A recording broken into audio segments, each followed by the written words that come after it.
ప్రభునామన కూడొచ్చినట్టే సహోదరులకు అందరికీ యేసుక్రీస్తు దివ్యమైన పరిశుద్ధమైన నామం ద్వారా శుభాభివందనం తెలియపరుస్తున్నాను. ఎబ్రీయులకు రాసిన పత్రిక 13వ అధ్యాయము 4వ వచనము. ఎబ్రీయులకు రాసిన పత్రిక 13వ అధ్యాయము 4వ వచనము. వివాహము చాలండి. వివాహము అన్ని విషయములలో ఘనమైనదిగాను పాల్పు నిష్కళంకమైనదిగాను ఉండవలను. చాలండి. వివాహము ఏంటిదండి? వివాహం అంటే పెళ్ళి. చాలా చాలా చాలా ప్రాముఖ్యమైనది వివాహము. దేవుడు జతపరిచినటువంటి వారిని మనుషుడు వేరుపరచకూడదు, విడవీరాదు. పరిశుద్ధుల ఎదుటను దేవుని సన్నిధి ఎదుటను వివాహం ద్వారా జత చేయబడతావు. వివాహం ద్వారా ఎవరెవరు జత చేయబడతారు? ఒక యవ్వన పురుషుడు, ఒక యవ్వన స్త్రీ వివాహం ద్వారా జత చేయబడతారా? అయితే వివాహము అన్ని విషయములలో ఘనమైనది. అన్ని విషయాలలో ఏ విషయంలో కూడా తీసివేయడానికి వీలు లేదు. అన్ని విషయాల్లో దేవుడు ఘనంగా ఎంచాడు వివాహాన్ని. ఇటువంటి ఘనంగా ఎంచినటువంటి వివాహాన్ని తృణీకరించి వ్యతిరేకించి వివాహం చేసుకొనొద్దని కొంతమంది చెబుతున్నారు. వివాహం చేసుకొని విడాకుల ద్వారా విడిపోయి మరలా ఇంకొక వివాహం చేసుకునే వారు ఉన్నారా లేదా? పరిశుద్ధ గ్రంథము బైబిల్లో వివాహం ద్వారా జత చేయబడినటువంటి వారు విడిపోకూడదు అని చాలా తేటగా పరిశుద్ధ గ్రంథమైన బైబిల్ తెలియపరుస్తుంది. చూడండి ప్రియమైన పిల్లరా, వివాహము ఏ సమయంలో చేసుకోవాలి మీకు తెలుసా? ఎప్పుడు చేసుకోవాలి వివాహం? పురుషుడు ఎప్పుడు చేసుకోవాలి? స్త్రీ ఎప్పుడు చేసుకోవాలి? యవ్వన ప్రాయంలో, యవ్వనస్తులుగా ఉన్నప్పుడే వివాహం చేసుకోవాలి. నడి వయసు వచ్చిన తర్వాత, వయసు మళ్ళిన తర్వాత కాదు వివాహం చేసుకోవాల్సింది. బైబిల్ చెబుతుంది, యవ్వన కాలంలో పుట్టినటువంటి కుమారులు బలవంతుల చేతిలో వేసేటువంటి బాణం లాంటి వారు. నీ కుమారుడికి నీ కుమార్తెకి యవ్వన కాలంలో వివాహం చేయి. బలవంతుల చేతిలో బాణం కనుక ఇల్లు ఎక్కుబెట్టి బాణాన్ని సంధించి వదిలితే ఎంత స్పీడ్ వెళుతుంది? అంత బలంగా ఉంటారంట నీ యవ్వన కాలంలో పుట్టినటువంటి కుమారుడు. కాబట్టి నీ కుమారుడికి నీ కుమార్తెకి కంపల్సరీగా వివాహం ఎప్పుడు చేయాలంటే యవ్వన కాలంలో వివాహం చేయాలా వద్దా? అయితే ఈ వివాహాన్ని చేయకూడదని బైబిల్ చెబుతుందా? వివాహం చేసుకోవద్దని అది బైబిల్ చెబుతుందా? వివాహం చెప్పాలి. వివాహము పెళ్లి చేసుకోవద్దని బైబిల్ ఎక్కడని చెప్పిందా? ఏమండి? దేవుడు వివాహాన్ని ఘనంగా ఇచ్చాడు. అన్ని విషయాల్లో, ప్రతి విషయంలో, ఏ విషయంలో కూడా తీసివేయడానికి వీల్లేదు. కాబట్టి ఈ వివాహాన్ని అన్ని విషయాలలో దేవుడు ఘనంగా ఇచ్చాడు. పరిశుద్ధుల ఎదుట, తండ్రి అయిన దేవుని ఎదుట, ఆయనకి ఇష్టమైనటువంటి యేసుక్రీస్తు వారి యొక్క సన్నిధిలోను, పరిశుద్ధుడైనటువంటి పరిశుద్ధాత్మని యొక్క సన్నిధిలో జత చేయబడుచున్నాము వివాహం ద్వారా. కాబట్టి దేవుడు ఆ వివాహాన్ని ఆశీర్వదిస్తున్నాడు, దీవిస్తున్నాడు, అన్ని విషయాలలో ఘనంగా ఎంచుతున్నాడు. కాబట్టి వివాహము అన్ని విషయాలలో ఘనమైనది. చూడండి, చాలామంది క్రైస్తవులు కూడా వివాహాలు చేసుకోకుండా ఉన్నట్టు వారు ఉన్నారా లేదా? ఉన్నారా? ఎవరు? యవన స్త్రీలు, యవన పురుషులు. తెలిసి తెలియనట్టు బోధ అది. మీకు ఉదాహరణ మీకు ఎవరో తెలుసా? ఎవరు చెప్పండి. వివాహం చేసుకోకుండా ఉండేటి వారు ఉన్నారు క్రైస్తవులు. వేరే వాళ్ళ జోలికి వద్దు, మనం క్రైస్తవుల్లోనే చూద్దాం. ఎవరు? నన్నుగా ఉండాలంటారు, కన్య స్త్రీగా ఉండాలంటారు. నేను దేవుని సమర్పించుకున్నాను అంటాడు, ఫాదర్గా ఉంటానంటాడు. అపోస్తలుడైన పౌలు గారు అంటాడు, నేను వివాహం చేసుకోకుండా ఉన్నాను, నా యొక్క శరీరంలో నేను ఒక ముందును పెట్టుకొని ఉన్నాను అంటాడు. నా శరీరాన్ని నేను అనుదినము నలగొట్టుకుంటున్నాను అంటాడు. నా శరీరాన్ని నేను నలగొట్టుకుంటాను అంటున్నాడు. ఎందుకు నలగొట్టుకుంటాను అన్నాడు? మానవ పుట్టినటువంటి స్త్రీ అయినా పురుషుడైనా కోరికలు అనేవి సహజం. పౌలు గారు అంటాడు, నా శరీరాన్ని నేను అనుదినము ఒక ముళ్ళు పెట్టుకొని నలగొట్టుకుంటున్నాను అంటాడు. వివాహం చేసుకోకుండా ఉండడం మంచిదే, కానీ వివాహం చేసుకోకుండా ఉండి కామ తప్తులొకటి కంటే వ్యభిచారానికి తావిచ్చుట కంటే వివాహం చేసుకోవడం మేలు కదా. ఇది గమనించాలి. గ్రంథం అని చెప్పేటటువంటి విషయం. ప్రియ దేవుని బిడ్డలారా, ఏమంటున్నా చూడండి. 1 కొరింథీయులకు రాసిన పత్రిక 7వ అధ్యాయము 8వ వచనము. నా వలనున్నట వారికి మేలని పెండ్లి కాని వారితోనూ విధవరాండ్రతోనూ చెప్పుచున్నారు. అయితే మనసు నిలపలేని ఎడల పెండ్లి చేసుకునవచ్చును. కామ తప్తులగుట కంటే పెండ్లి చేసుకున్నట మేలు. మరియు పెండ్లైన వారికి నేను కాదు ప్రభువే ఆజ్ఞాపించినదేమనగా, భార్య భర్తను ఎడబాయకూడదు. ఎడబాసిన ఎడల పెండ్లి చేసుకుని ఉండవలను, లేదా తన భర్తతో సమాధాన పడవలను. మరియు భర్త తన భార్యను పరిచయింపకూడదు. అసలు ఎంత చక్కని మాట అండి. వివాహం అనేది చాలా చాలా, ఈ సబ్జెక్ట్ చెప్పాలంటే నేను ఈరోజు అసలు ఈ అల్లరి గురించి చెబుదాం అనుకున్నాను. వివాహం అనేది మరి ఎందుకు చెప్పాలనుకున్నానో నాకే తెలియదు. మీరు నమ్మండి నమ్మపోండి, వివాహము యొక్క లోకంలో చాలా దేశాల్లో వివిధ సాంప్రదాయాలతో వివాహాలు చేసుకునే వారు ఉన్నారు లేదా?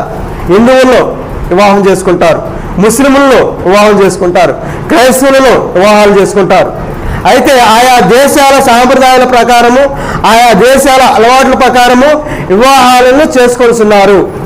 అయితే అపోస్తలుడైన పౌలు గారు అంటున్నాడు, నేను బ్రహ్మచారిగా ఉన్నాను, నేను వివాహం చేసుకోవడం అయితే నాకు మేలే. నా వల్ల ఉండాలనుకుంటున్నారా? ఇంకా మేలే. కానీ ఉండకుండా ఉండని ఎడల వివాహం చేసుకోవాలంటున్నాడు. మనసు నిలుపుకోలేని ఎడల. బా, ఎంత చక్కని మాట అండి. మనసు నిలుపుకోలేరంటండి యవనస్తులు. నువ్వు కన్యశ్రీగా నేను దేవునికి అర్పించుకొస్తున్నాను అంటున్నావు. నేను దేవునికి సేవ చేయడానికే పాదరగా ఉంటానని అంటున్నావు. నువ్వు మనసును నిలుపుకునేటట్టయితే వివాహం చేసుకోమంటున్నాడు, అభ్యంతరం ఏం లేదు. కానీ ఒకని సంసారంలో, ఒకరి కుటుంబంలోనికి, ఒకరి స్త్రీలోనికి నువ్వు ప్రవేశించి ఆ యొక్క కాపురాన్ని చిన్నాభిన్నం చేయమని చెప్పడం లేదు. యవనస్తులుగా ఉండి ప్రియ దేవుని బిడ్డలారా, లోకపోకడు చూస్తే చాలా చాలా చాలా భయంకరంగా ఉంది. భయంకరమైన దినాల్లో ఉన్నాం మనం.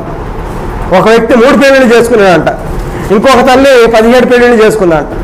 ఎందుకు చేసుకుంది?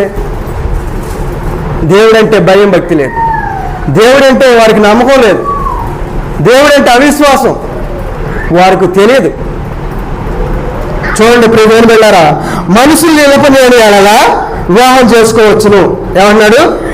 ఎవరెవరితో అంటున్నాడు? పెండ్లి కాని వారితోనూ విధవరాండ్రతోనూ చెప్తున్నా అంటున్నాడు. ఎవరితో చెప్తున్నా అన్నాడు? పెండ్లి కాని వారితోనూ విధవరాండ్రతో చెప్తున్నా అంటున్నాడు. కందుకూరి వీరేశలింగం పంతులు గారు తెలుసా మీకు? ఎంతమంది తెలుసు అమ్మా? కందుకూరి వీరేశలింగం పంతులు గారు, ఆయన మన దేశం యొక్క సంఘ సంస్కర్త. ఆయన ఉన్న దినాల్లో సతీ సాగామను అని, అంటే భర్త చనిపోతే భార్యను కూడా తీసుకెళ్ళి ఆ స్థితి మీద పడుకోబెట్టి కాల్చివేయబట్టం, దాన్ని వ్యతిరేకించాడు ఈయన. ఆయన బైబుల్ తెలిసి వ్యతిరేకించాడు, తెలివికి వ్యతిరేకించాడు, కానీ ఆయన వ్యతిరేకించింది మటుకి 100% కరెక్ట్. యవన ప్రాయంలో వివాహం చేశారు, అనుకోకుండా హార్ట్ అటాక్తోనో దారిని పోతే యాక్సిడెంట్గానూ చనిపోయాడు. ఆ స్త్రీ వివాహం చేసుకోకూడదా? బైబిల్ చెప్పడం లేదే. వివాహం చేసుకోవద్దని చెప్తుందా? వివాహం చేసుకోవద్దు అంటుందా? పురుషునికి స్త్రీకి వివాహం ద్వారా జత చేయబడినప్పుడు గమనించాలి. స్త్రీకి పురుషుడు ఏమైనాడు? శిరస అన్నాడు. ఏమన్నాడు? శిరస అన్నాడు. సంఘముని శిరస ఎవరు? క్రీస్తు, యేసుక్రీస్తు ప్రభువారు శిరస్సు. నీ యొక్క శిరస్సు అయినటువంటి నీ భర్త చనిపోయినప్పుడు నీకు స్వాతంత్రం లభించింది అంటుంది బైబిల్ గ్రంథం. స్వతంత్రాలు అయ్యామంటుంది గ్రంథం. నీ భర్త చనిపోయాడు, నీకు స్వాతంత్రం వచ్చింది అంటున్నాడు. వచ్చిందని చెప్పి నీ ఇష్టం వచ్చినట్టు హేయమైన అసహ్యమైన కార్యములు చేయమని గ్రంథం చెప్పడం లేదు. అందుకని ఎదవరాండతోనూ పెళ్లి కాని వారితోనూ మనసు నిలుపుకోకపోతే వివాహం చేసుకో. అందుకనే ప్రియదేవుని బిడ్డ, ఎదవరాండ్రు వివాహం చేసుకోవచ్చు అంటే చేసుకోవచ్చు అని గ్రంథం చెప్తుంది. ఇంకా ఆయన అంటున్నాడు, కామతప్తులగుట కంటే పెళ్లి చేసుకునేది మేలు, మరియు పెళ్లి అయిన వారికి నేను కాదు ప్రభువే ఆజ్ఞాపించినదేమనగా భార్య భర్తను ఎడబాయకూడదు. ఎంత చక్కని మాట అండి. భార్య భర్తను ఎడబాయకూడదంటే విడిచిపెట్టకూడదు, విడనాడకూడదు, వదిలివేయకూడదు. భార్య భర్తను విడిచిపెట్టకూడదు, ఎడబాయకూడదు, వదిలిపెట్టకూడదు. అదేవిధంగా భర్త భార్యను విడిచిపెట్టకూడదు, ఎడబాయకూడదు, వదిలేయకూడదు. ఎందుకు వదిలేస్తున్నావు? నువ్వు వేరొక స్త్రీని నువ్వు మోహించి ఆ స్త్రీ యొక్క సాంగత్యంలో పడి నువ్వు నీ యొక్క భార్యను విడనాడుతున్నావు. దేవుని యొక్క ఆజ్ఞను ధిక్కరిస్తున్నావు. దేవుని యొక్క ఆజ్ఞను మేరుతున్నావు. దేవుని సన్నిధిలో ఏమని ప్రమాణం చేస్తున్నావు? లేని అందును కలిగి అందును నా ఆస్తి భాగంతో అన్నిటిలోనూ మరి ముఖ్యంగా ఉంటాడు, నా శరీరంతో నిన్ను సంతృప్తి పరుస్తానంటాడు. నీ శరీరం మీద నీకు అధికారం ఎవరికి అధికారం ఉంటుందో తెలుసా? నీ భార్యకు ఉంటుంది. నీ భార్య యొక్క శరీరం మీద అధికారం ఎవరికి ఉంటుందో తెలుసా? నీ భర్తకు ఉంటుంది. వేరొకరికి అధికారం లేదు, వేరొక పురుషునికి అధికారం లేదు, వేరొక శ్రేణికి అధికారం లేదు అని గ్రంథం చెబుతుంది. గమనించాలి ప్రియ దేవుని బిడ్డలారా. క్రైస్తవులైన మనము ఈ యొక్క మాటలను వినటకు కానీ తెలుసుకునేది కానీ సిగ్గుపడకూడదు. గమనించాలి. తర్వాత ఏమంటున్నా చూడండి, 11వ వచనం. ఎడబాసిన ఎడల పెళ్లి చేసుకొనకుండా ఉన్నాను. విడిచిపెడుతున్నావు నీ భార్యను నీ భర్తను. అటువంటిప్పుడు పెళ్లి చేసుకొని ఉండు. ఎవరు చేసుకోమన్నాడు నేను పెళ్లి? నీ భార్యను విడిచిపెట్టేటప్పుడు, నీ భర్తను విడిచిపెట్టేటప్పుడు పెళ్లి చేసుకుని ఉంటే మంచిది. 2 కుమారులు అంటున్నావు, చాలా దారుణం అండి. 2 కుమారులు ఉన్నటువంటి తల్లి, 2 కుమార్తెలు ఉన్నటువంటి పురుషుడు భార్యను విడిచిపెట్టి వెళ్ళిపోతాడు, భర్తను విడిచిపెట్టి వెళ్ళిపోతుంది. పిల్లలు ఏమవుతారు? నీ బైబిల్ తెలుసా అంటే బైబిల్ తెలిసినట్టు వారు కూడా చేస్తున్నారు ఈ పనులు. చాలా దరిద్రం అది. ఎంత దరిద్రం అంటే తెలిసి తెలియని బోధకులు అనేటువంటి వారు కూడా ఒకసారి వివాహం ద్వారా విడాకులు తీసుకునే వారు కూడా సంఘాల్లో మరలా వివాహం చేసేటి వారు ఉన్నారు. అసలు వాడు వాక్యం బోధిస్తున్నాడా లేకపోతే ఏం బోధిస్తున్నాడు? పరిశుద్ధులు ఎదుట పరిశుద్ధులు అంటే ఎవరు చెప్పండి? ఎవరమ్మా? దేవుని ఎరిగిన వారు, ఈ లోకంలో నుండి బయటికి పిలవబడినటువంటి వారు, ఈ లోకంలో నుండి క్రైస్తవులుగా అనబడిన వారు, రక్షణ పొందినటువంటి వారు పరిశుద్ధులు. పరిశుద్ధుల ఎదుట నువ్వు వివాహం చేసుకున్నట్టయితే, తండ్రి దేవుని ఎదుట నువ్వు వివాహం చేసుకున్నట్టయితే నీ భర్తను నీ భార్యను నువ్వు విడిచిపెట్టకూడదు. విడిచిపెట్టే లెక్కైతే వివాహం చేసుకోవద్దు. విడాకుల ద్వారా నువ్వు వివాహం చేసుకుంటే యేసుక్రీస్తు ప్రభువు వారు స్వయంగా చెప్తున్నాడండి, వివాహం ద్వారా విడిపోయిన తర్వాత నువ్వు వివాహం ద్వారా జత చేయబడిన నీవు విడిపోయి విడాకులు తీసుకున్న తర్వాత వేరొక పురుషునితో వేరొక స్త్రీతో వివాహం చేసుకుంటే వారిని ఏమంటున్నాడు చూడండి. అసలు ఆ మాట నాకు పొద్దునంటే నేను చూశాను. చూడండి, లోకాసు వార్త 16వ అధ్యాయము 18వ వచనము. యేసుక్రీస్తు వారు చెప్తున్నాడు మాట. లోకాసు వార్త 16వ అధ్యాయము 18వ వచనము.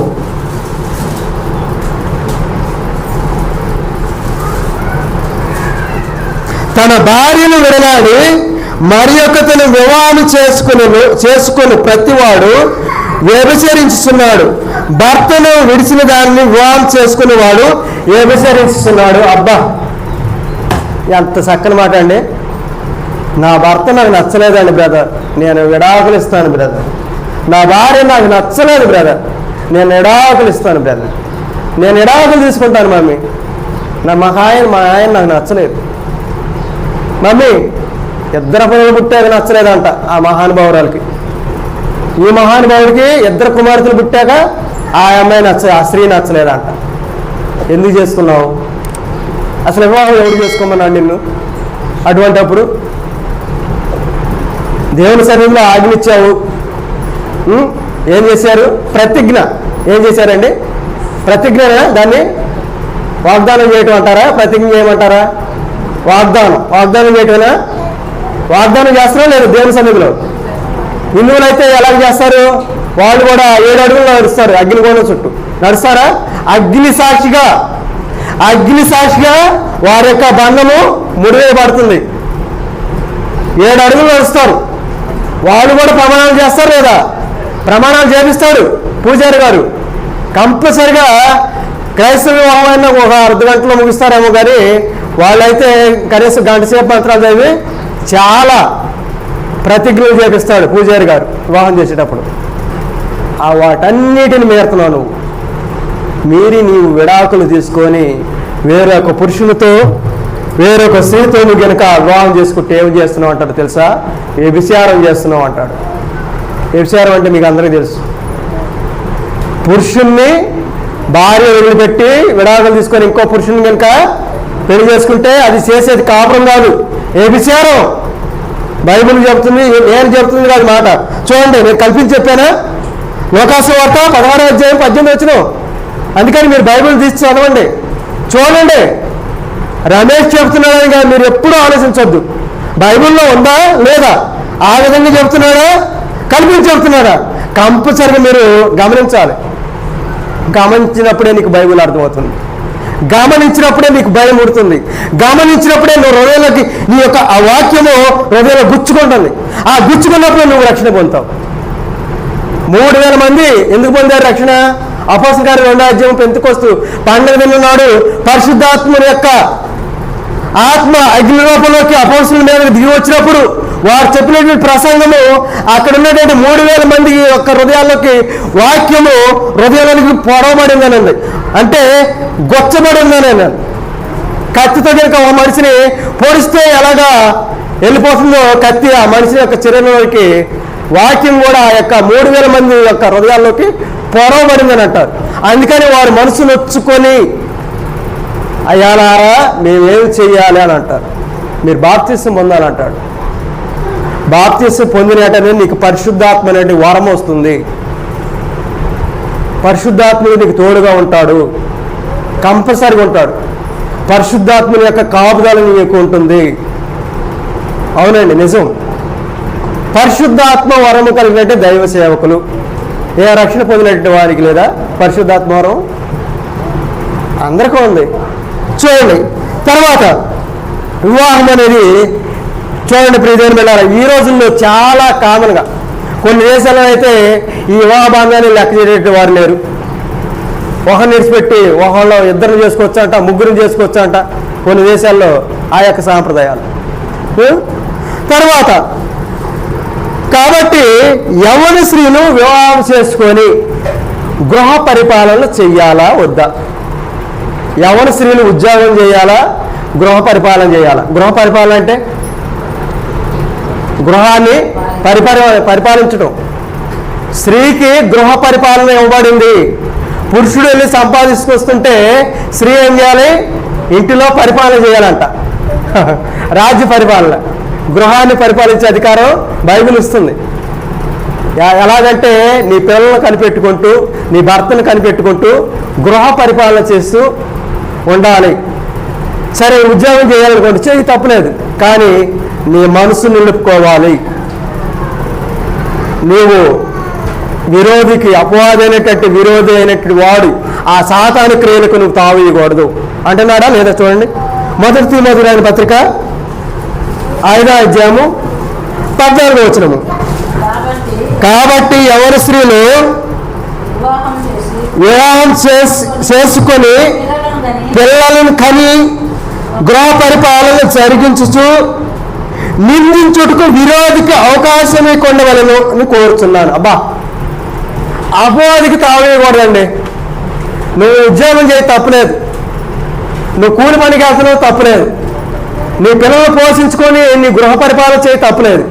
కానీ ఎవరైనా నిన్ను వేలు పెట్టి నువ్వు తప్పు చేస్తున్నావు, నీ భర్తకు విరోధంగా వేరొక పురుషునితో సాంగత్యం చేస్తున్నావు అని వేలెత్తి చూపడానికి ఆ విరోధి అనే అపవాదికి నువ్వు తావేయకూడదు, వాడికి అవకాశం ఇవ్వకూడదు. అది మటుకు గమనించాను అంటున్నాడు. గమనించమంటున్నాడా లేదా? సరే, యవ్వన ఎదవరాళ్ళు వివాహం చేసుకోవద్దా లేదా అని బెదరు మీరు చెప్తున్నారు కదా, నిజమేనా? యవ్వన ఎదవరాళ్ళు వివాహం చేసుకోవడం మంచిదా కాదని మీరు చెప్తున్నారు. అసలు ఆ మాట బైబిల్లో ఉందంటే ఎస్ ఉంది. ఎందుకంటే వారి ఆలోచనలు వాళ్ళ దగ్గర ఉండవు. నేను చెప్తుంది కాదు. 11వ చూడండి, అక్కడే యవ్వన విధవరాండ్రులు అంటే యవ్వనస్తులైనటువంటి విధవరాండ్రులు వివాహం చేసుకోవచ్చా లేదనేది చెప్తున్నాడు. 11వ వచనం, 1 తిమోతి 5వ అధ్యాయము 11వ వచనం. యవ్వనస్తులైన విధవరాండ్రులను లెక్కలో చేర్చవద్దు. ఎందుకు చేర్చవద్దు అంటున్నాడు? ఏమండి, యవ్వనస్తులైనటువంటి విధవరాళ్ళ లెక్కలో చేర్చొద్దు అంటున్నాడు. ఎందుకు చేర్చొద్దు అంటున్నాడు చెప్పండి? యవ్వనస్తులకి నేను చెప్పను, చదవండి, అక్కడే కనపడుతుంది. వారు క్రీస్తులకు విరోధముగా నిరంకుశులైనప్పుడు తమ మొదటి విశ్వాసమును వదులుకునేదాన్ని తీర్పు పొందిన వారై పెండ్లాడగోరుదురు.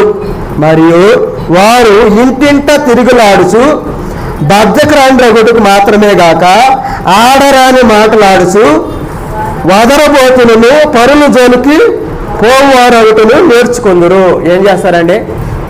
యవ్వన ఎదవరాల కాళ్ళంట గృహం యొద్ద నిలబడవంట. మీరు గమనించండి. అంటే నేను వారిని అవహేళన చేయట్లేదు. మళ్ళీ తండ్రి అయిన యెహోవా దేవుడు అంటాడు, ఎదవరాండ్రుల పక్షాన నేను ఉంటానంటాడు. ఎదవరాల పక్షాన నేను ఉంటానంటున్నాడు తండ్రి అయిన యెహోవా దేవుడు. అనాథల పిల్లలైనటువంటి వారి పక్షాన నేను ఉంటానంటున్నాడు. ఎదవరాలను కానీ అనాథ పిల్లలను కానీ దూషిస్తే వాడికి పుట్టగతులు ఉండవని చెప్తున్నాడు యెహోవా దేవుడు. నేను ఊరుకోని వాడిని శపిస్తానంటున్నాడు. ఎదవరాలను కానీ అనాథ పిల్లలను కానీ మీరు దూషించొద్దు, తిట్టొద్దు. అవి యవ్వనస్తురాలైన ఎదవరాలైన అవ్వచ్చు, వృద్ధాప్యంలో ఉన్నటువంటి ఎదవరాలైన కానీ ఎవరైనా కానీ ఎదవరాల జోలికి మీరు వెళ్ళొద్దు, ఎదవరాలను మీరు తిట్టొద్దు, అనాథ పిల్లలను కూడా అవహేళన చేయొద్దు. వారిని తిడితే నేను వారి పక్షాన ఉండి నిన్ను శపిస్తాను అంటున్నాడు తండ్రి అయిన యెహోవా దేవుడు. కాబట్టి యవ్వన ఎదవరాలను ఏం చేయాలి? వివాహం చేసుకోవాలి. ఎందుకంటే వారు పరుల జోలికి పోచు జగడాలు పెడతారంట, గొడవలు పెడతారంట. అక్కడ ఉందా లేదా? ఏమన్నాడు? ఇంటింట తిరుగులాడుచు బద్ధకరాండ్రులు అవుతారంట, బద్ధకస్తులు అవుతారంట. తర్వాత ఆడరాని మాట్లాడతారు, అంటే అబద్ధాలు. వాళ్ళు ఏం మాట్లాడతారో వాళ్ళకే తెలియదు. మనం ఒకటి చెప్పామనుకోండి, ఒకటి ఇంకా 4 కల్పించి చెబుతూ ఉంటారు. మనం చెప్పేది ఎన్రాళ్ళు. అందుకని తర్వాత వదరబోతులను పరుల జోలికి పోవారు అవుతారంట. ఏం చేస్తారండి? పరుల జోలికి పోతారంట. పరుల జోలికి పోతారండి, నిజమేనండి. అది మట్టికి 100%. పచ్చటి సంసారాలు పచ్చగా కాపురం చేసుకునేటువంటి వారి కుటుంబంలో చిచ్చు పెట్టేటువంటి యవ్వనస్తులైన ఎదవరాలు లేరా? ఉన్నారు. ఎస్, ఉన్నారు. ఈ రోజుల్లో చాలామంది అటువంటి వారు ఒక కుటుంబంలో ఉన్నటువంటి ఒక వ్యక్తిని చెరపట్టి ఆ వ్యక్తి ద్వారా లబ్ధి పొందుతూ ఉన్నటువంటి యవ్వనస్తులైన ఎదవరాలు కూడా ఉన్నారు. మరి తన భార్య ఏమవ్వాలి? తన బిడ్డలు ఏమవ్వాలి? నీకు తెలుసు. నువ్వు లేస్తే ఆదివారం నాడు ఉదయం 10 గంటలకే ప్రార్థనకి వెళ్ళి కూర్చుంటావు. నువ్వు చేసింది నీకు తప్పు కదా? నీ తోటి సహోదరే కదా ఆమె యొక్క కాపురంలో నువ్వు చిచ్చు పెడుతున్నావు. చిచ్చు పెట్టేందుకు? నీ యొక్క మనసు నిలుపుకోకపోతే, నీ యొక్క కోరికలు నువ్వు చంపుకోలేకపోతే నువ్వు వివాహం చేసుకో. వివాహం చేసుకోవద్దని బైబిల్ చెప్పడం లేదుగా. వివాహం చేసుకోమని చెప్తుంది కదా. వివాహం చేసుకో. వివాహం చేసుకుంటే ఇంకా మేలు కదా. అదేంటి బ్రదర్, యవనస్తురాలే చిన్నపిల్లలు ఉన్నారు, వివాహం చేయమని చెప్తున్నారండి బ్రదర్. చెయ్యి, వివాహం చేయి. ఎందుకంటే ఆమె మనసు కంపల్సరిగా నిలుపుకోలేదు. అది వాస్తవం. ఒక విషయం గమనించండి. మనిషి ఎటువంటి వాడు? స్వార్థప్రియుడు. బింకములు ఆడువాడు, అబద్ధాలు ఆడేటివాడు. బైబిల్లో ఉంది. మనుషులు స్వార్థప్రియులు అంట. కడవర దినాల్లో వీరి యొక్క ఆలోచనలు, ఈ పోకడలు చాలా దరిద్రంగా ఉంటాయి. ఇంకా ముందు ముందు మానవత్వం అనేది చచ్చిపోతుంది. తోటి వారిని పట్టించుకోరు. నీ పక్కలోని గదిలో వారు ఏం చేస్తున్నారో, వారికి అనారోగ్యంగా ఉన్నా కానీ, వారికి బాగపోయినా కానీ నువ్వు సాటి మనిషిని పలకరించు. సాటి మనిషి ఎందుకండి? నీ తోబుట్టు అనేటువంటి నీ అన్నయ్యని పలకరించు, నీ తమ్ముడిని పలకరించు, నీ చెల్లిని పలకరించు, నీ అక్కని పలకరించు. నీ తోబుట్టులేగా. ఎందుకు పలకరించు బ్రదర్ అంటే, వాడికి నాకు బాగా పడదండి. అదేంటంటే ఓకే నాకు పడదు బ్రదరు. అమ్మ వివాహం చేస్తున్నావు కదా నీ కుమారుడిది తెలిసి చెప్పొచ్చు కదంటే, లేదు లేదు వాడికి నాకు పొలం కాడు గొడవ అయింది, తన్నుకున్నాం, నేను నీకు చెప్తాను. సహోదరులు ఐక్యత కలిగి నివసించుట ఎంత మేలు, ఎంత మనోహరము అని ఉంది. ఉందా లేదా? కీర్తన గ్రంథంలో ఉంది. సహోదరులు అంటే అన్నదమ్ములు కలిసిమెలిసి ఐక్యత కలిగి జీవిస్తే చూడడానికి చాలా మనోహరంగాను అందంగాను ఉంటుందట అండి. ప్రియ దేవుని బిడ్డలారా, కొరింథీయులకు రాసిన పత్రిక 7వ అధ్యాయము 27, 28 తీశారమ్మా.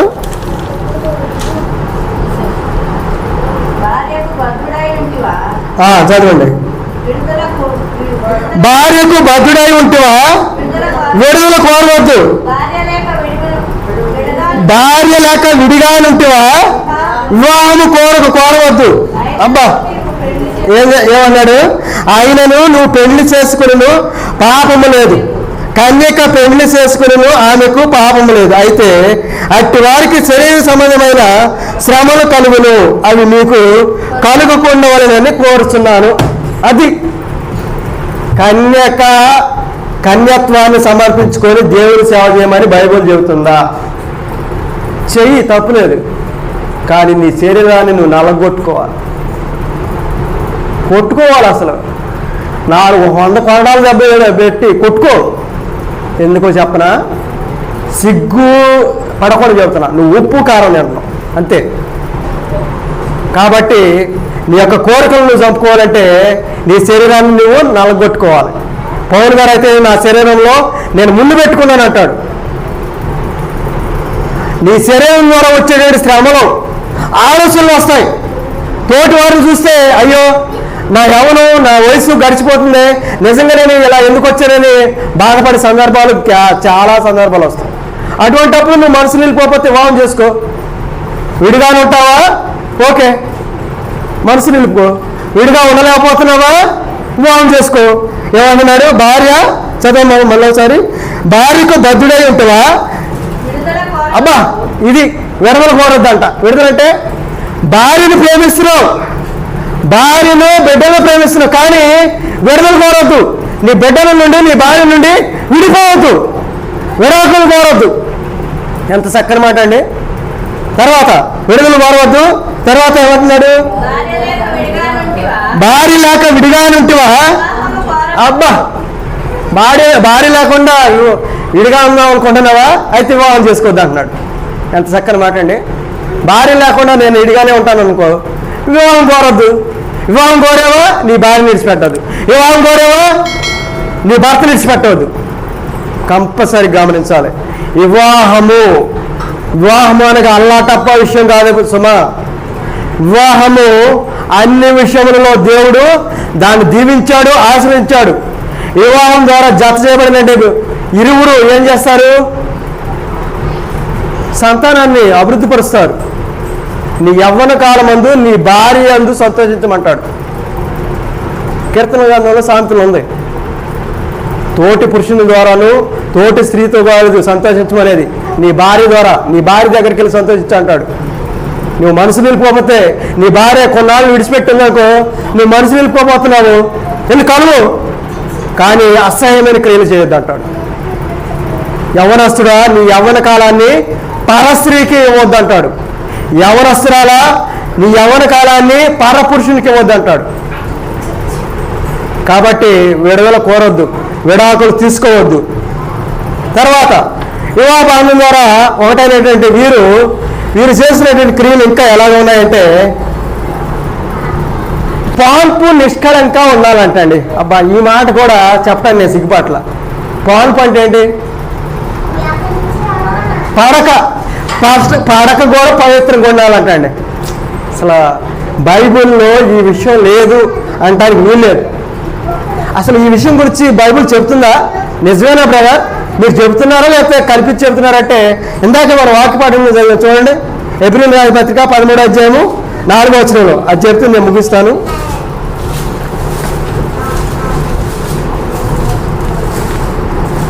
వివాహము అన్ని విషయములలో ఘనమైనది గాను పాన్పు నిష్కలమైనది గాను ఉండవలెను. బా, పాన్పు పడక చాలా పవిత్రంగా ఉండాలి. నీ పురుషునితో నువ్వు ఉంటున్నప్పుడు, నీ భార్యతో నువ్వు ఉంటున్నప్పుడు పవిత్రంగా ఉండాలి. చెడు ఆలోచనలతో ఉండకూడదు. నిష్కలశమైనదిగా ఉండాలంట భార్య భర్తల యొక్క పాన్పు. అంత చక్కని మాట అండి. ఈ మాట ఇంకా ఏ గ్రంథంలో ఉండదేమని అనుకుంటున్నానే నాకు తెలిసి. నిష్కలశం అంటే ఒక్కొక్కళ్ళు ఊహించుకుంటారు. ఏంటి, అయ్యో నేను సౌందర్యం అయితే నేను భార్యను చేసుకోలేకపోయాను బాధపడుతుంటాడు ఒక అతను. ఇంకొక స్త్రీ ఏమో నేను అందగాన్ని చేసుకోలేకపోయానని బాధపడుతూ ఉంటుంది. కానీ ఆ ఊహ కూడా రావద్దంటాడు.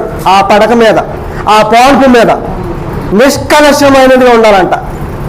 నీ భార్య అందే నీ భార్య యొక్క ముఖమును చూసే నువ్వు సంతోషించాలి. వేరొక పురుషుణ్ణి వేరొక స్త్రీని నీ ఊహలో కూడా రానియద్దంటాడు. అందుకని పాన్పు నిష్కలశమైనదిగా ఉండాలి. తర్వాత ఏమంటున్నాడు? నిష్కలశమైనదిగాను ఉండవలెను. వేశ్య సందులను వ్యభిచారులకును దేవుడు తీర్పు తీర్చును. ఏం చేస్తాడండి? వ్యభిచారం చేసే వ్యక్తికి, వేశ్యలకు కంపల్సరిగా దేవుడు తీర్పు అనేది ఉంటుంది. ప్రియ దేవుని కుమార, ఒక స్త్రీ యొక్క జీవితం ఎలా ఉండాలి, ఒక పురుషుని యొక్క జీవితం ఎలా ఉండాలి?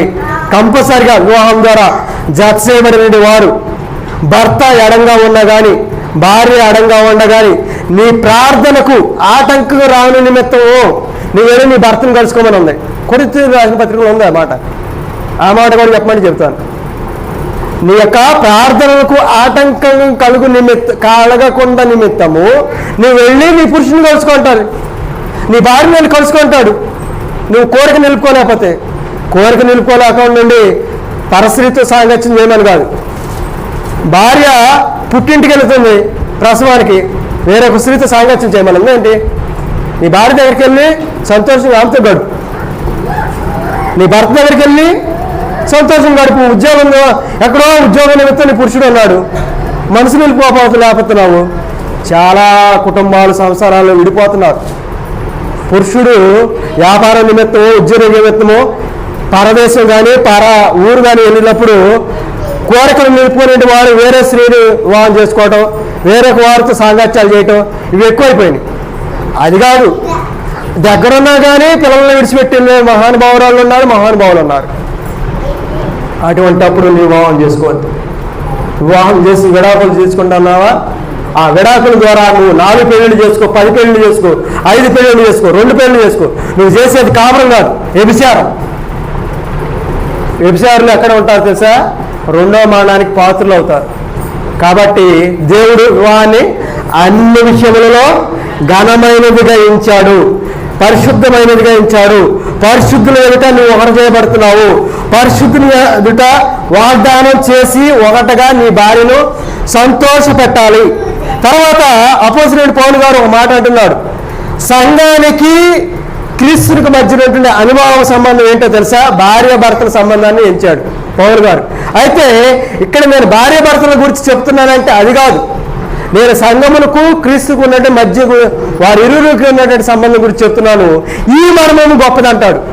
సంఘానికి క్రీస్తు శిరస్సు అన్నాడు, అలాగే పురుషుడు భార్యకు శిరస్సు అన్నాడు. సంఘము క్రీస్తులకు లోబడి ఎలాగ జీవిస్తున్నారు అదేవిధంగా భార్య పురుషుడికి లోబడి జీవించాలి. పురుషుడు తన శరీరాన్ని ఎప్పుడు స్నానం చేసి చక్కగా పౌడర్ రాసి సెంట్ రాసి తన శరీరాన్ని ఎలాగ ప్రేమించుకొస్తున్నాడు, తన భార్యను కూడా ప్రేమించాలి. అవాదంగా జతపరిచాడు, ఆదాం గారి ఎదుట అవం గారు నిలబెట్టాడు. ఆదామా ఎవరేం చెప్పన్నాడు? నా మాంసము నా మాంసము, నా ఎముకలో నా ఎముక, ఇది నరుని నుండి తీయబడింది కాబట్టి ఇది నారి అనబడును. కాబట్టి ఇక్కడ నుండి మీరు ఏక శరీరులై ఉంటారు. ఒక పురుషుడు ఒక స్త్రీ జత చేయబడిన తర్వాత వారి ఇరువురు శరీరము ఒక్కటే. ఆ శరీరం నుండి నువ్వు విడదీయడానికి వీల్లేదు. బైబిల్ అలా చెప్పడం లేదు. విడాకుల ద్వారా విడిపోవడానికి వీల్లేదు. వ్యభిచార నిమిత్తం నువ్వు విడిపోవడానికి వీల్లేదు. గొడవలు వస్తున్నాయని విడిపోవడానికి వీల్లేదు. నా భర్త నాకు నచ్చలేదని విడిపోవడానికి వీల్లేదు. నీ భర్త నీకు నచ్చలేకపోతే నీ సత్ప్రవర్తన ద్వారా మార్చుకో. నీ భార్య నీకు నచ్చకపోతే నీ విశ్వాస సహితమైన ప్రవర్తన ద్వారా నీ భార్యను రాబట్టుకో. అలాగే చెబుతుంది గ్రంథం. అయ్యా మరి ఆది కాండం నుండి పాత నిబంధనలు చాలా మంది భార్యలు చేసుకున్నారు అవన్నీ చెప్పారు కదా అంటే, కొత్త నిబంధన చట్టం ప్రకారము ఎక్కడా కూడా రెండో వివాహం చేసుకోమని, పరస్త్రీని మోహించమని ఎక్కడా చెప్పలేదు. యేసుక్రీస్తు వారు కూడా చెప్పలేదు. గమనించాలి. ఎందుకంటే కొత్త నిబంధన ఎలా రాశాడు చెప్పాను కదా మీకు. ఎలా రాశాడు? మెత్తటి హృదయం మీద కొత్త నిబంధన రాశాను అన్నాడు. ఇటు అవకాశం తండ్రి దేవునికి మీ అందరూ కూడా శుభాభివందనాలు.